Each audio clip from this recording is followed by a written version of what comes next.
Permintaan maaf diterima. Oke, sekarang gimana? What's next? Negara butuh kepastian, masyarakat butuh kepastian. PPKM darurat lanjut atau bagaimana?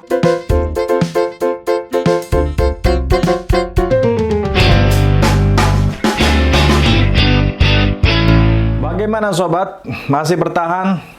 Hang in there. Sudah 2 minggu PPKM darurat berlaku, namun angka COVID itu masih tinggi. Menko Marves LBP yang ditunjuk oleh Presiden mengomandani PPKM darurat Jawa Bali kemarin bahkan sudah meminta maaf, PPKM belum optimal katanya. Dari sisi komunikasi, permintaan maaf sebetulnya tidak perlu dianggap kalah. Permintaan maaf adalah pesan bahwa saya melepas ego diri dan siap bekerja bersama-sama. Maaf adalah bentuk komunikasi yang paling sincere dari seorang penguasa ke rakyatnya. Nah, Pak Luhut tidak perlu gusar juga, karena seorang pemimpin nggak lemah dengan meminta maaf kepada rakyatnya. Presiden Tsai dari Taiwan sudah sejak lama meminta maaf kepada rakyatnya karena angka COVID yang melonjak.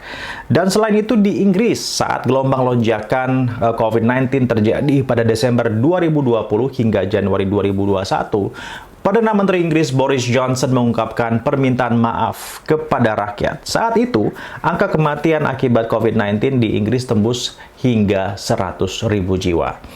Lalu Perdana Menteri Jepang Yoshihide juga pada 26 Januari 2021 meminta maaf atas kegagalan pemerintah memberikan pelayanan kesehatan ketika gelombang penularan COVID-19 terjadi di negaranya. Permintaan maaf itu disampaikan di depan parlemen bahkan setelah salah seorang legislator mengeluhkan banyaknya pasien yang tidak mendapatkan perawatan dan tidak sedikit yang meninggal karena rumah sakit penuh. Persis seperti kondisi yang terjadi di Indonesia. Permintaan maaf diterima. Oke, sekarang gimana? What's next?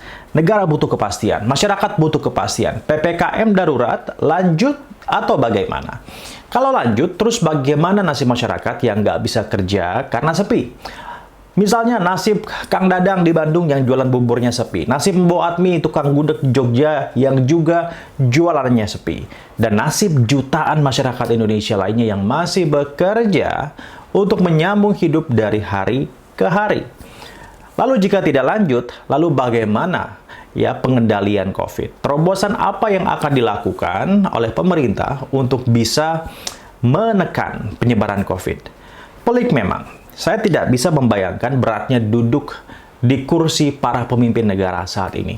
Pasti tidak mudah.